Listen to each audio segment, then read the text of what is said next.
Assalamualaikum dear fellows, hope you are well.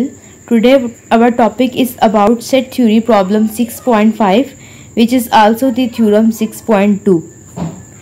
Every infinite set contains a subset which is D-numerable. कि हर एक infinite set एक ऐसा subset contain करता है जो D-numerable है. इस प्रूफ को इस प्रॉब्लम को हम दो मेथड से प्रूफ करेंगे. First method, let A is infinite set A1 belongs to A such that A not equal to A1. A एक इनफाइनाइट सेट है, कोई एक A1 A से बिलोंग करता है सच दैट के A सिर्फ उस सिंगलिटन सेट के बराबर नहीं है. चूंकि A इनफाइनाइट है इसलिए A किसी सिंगलिटन सेट के बराबर नहीं होगा. There exist A2 belongs to A such that A2 not equal A1. कोई एक और A2 भी A में होगा सच दैट कि वो इस A1 के बराबर नहीं है. ठीक है, इट्स मीन कि A1 and A2 are distinct, both are different.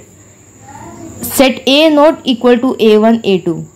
ठीक है, अगेन से वही कि A इनफाइनाइट है, इट्स मीन कि A ऐसा सेट है जो इनफाइनाइट है, तो वो किसी ऐसे सेट के बराबर नहीं हो सकता जिसमें सिर्फ दो ही एलिमेंट्स हों.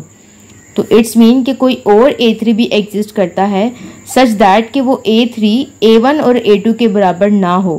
ठीक है, इट्स मीन कि सेट A किसी ऐसे सेट के बराबर नहीं हो सकता जिसमें तीन एलिमेंट्स हैं, चूँकि सेट A इनफाइनाइट है. ठीक है, इस तरह सो ऑन करते रहेंगे तो हमारे पास हर एलिमेंट जो नया हम ले रहे हैं, जैसे A1 नया हमने A2 लिया वो A1 से डिफरेंट था, नया A3 लिया वो A2 A1 दोनों से डिफरेंट था. इस तरह हम सो ऑन एलिमेंट्स लेते जाएंगे जो अपने पिछले तमाम एलिमेंट से डिस्टिंक्ट होंगे और A इनफाइनाइट सेट है उसके अंदर मौजूद हर टर्म डिस्टिंक्ट है, डिफरेंट है. ठीक है, ये एक इनफाइनाइट सेट हमने डिफाइन किया. दिस इम्प्लाइज D सबसेट है A का. चूंकि हमने सबसेट को प्रूव करना है कि वो D-numerable है, A का एक सबसेट लिया D जिसके अंदर एलिमेंट्स हैं A1 A2 A3 and so on.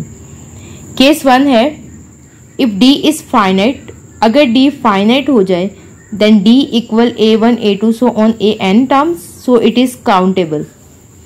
D जो कि A का सबसेट है अगर वो फाइनाइट हो, इट्स मीन उसके अंदर n नंबर ऑफ टर्म्स होंगी तो वो एक काउंटेबल सेट होगा. Case 2, if D is infinite so we will define a function f from n to d which is defined by f of k equal ak. अगर D एक infinite है तो हम उसके दरम्यान एक फंक्शन डिफाइन कर सकते हैं n to d. n domain का सेट है और d रेंज का सेट है. तो f of k belongs to natural numbers. For all natural numbers k belongs to natural numbers. f of k equal ak which is bijective. के तमाम natural number से belong कर रहे हैं और ये ए के पे मैप हो रहे हैं क्योंकि डी सेट के अंदर हमारे पास एलिमेंट्स हैं A1 A2 और सो ऑन इस टाइप की. तो जितने भी नेचुरल नंबर्स हैं अगर हम f(1) रखें तो A1 पे मैप होगा, f(2) रखें तो A2 पे, इस तरह ये सो ऑन हमारे पास ये मैप होते रहेंगे. तो ये हमारे पास एक बाइजेक्टिव फंक्शन है. ठीक है, ये 1 भी है, on2 भी है. तो then we can say that D is equipotent to n. ठीक है, और in other words D has same cardinality as n. This implies D is D-numerable. तो D हमारे पास फाइनाइट के केस में भी और इनफाइनाइट के केस में भी दोनों में D-numerable है. तो then we can say that कि एक ऐसा इनफाइनाइट सेट या हर इनफाइनाइट सेट जिसके अंदर एक सबसेट है जो कि D-numerable है. Second method, define a choice function f from P of A to A. P of A के सारे पावर सेट्स हैं जो कि A के एलिमेंट्स पर मैप हो रहे हैं. और चॉइस फंक्शन एक ऐसा फंक्शन होता है जिसमें हम एलिमेंट्स फंक्शन की हेल्प से लेते हैं और वो एलिमेंट्स पिछले वाले एलिमेंट से डिफरेंट होते हैं. ठीक है, चूँकि पावर ऑफ A इसके अंदर सारे A के सबसेट्स की कलेक्शन है, तो जब हम मैपिंग फंक्शन डिफाइन करेंगे तो f of A, ठीक है, A इस पावर ऑफ A का एक सबसेट है. f of A equal A1. ठीक है, चूंकि इसने A यानी कि एलिमेंट्स पर मैप होना है तो f of A equal A1. अब हम जो नेक्स्ट सेट डोमेन पे देंगे वो एक ऐसा सेट होगा जिसमें से हम ये A1 माइनस करेंगे. ठीक है, तो f of A minus singleton A1 और ये जो फंक्शन है ये किसी नेक्स्ट A2 पे मैप होगा. इस तरह next function F of A minus, जिसमें से हम ये A1 A2 दोनों निकाल देंगे और ये जो फंक्शन होगा ये किसी A3 पे मैप होगा। इट्स मीन कि जो भी फंक्शन हम नया डिफाइन कर रहे हैं वो जिस एलिमेंट पे मैप हो रहा है A3, उसके पीछे वाले दोनों इमेजेस हमने उसमें से माइनस किए हुए हैं।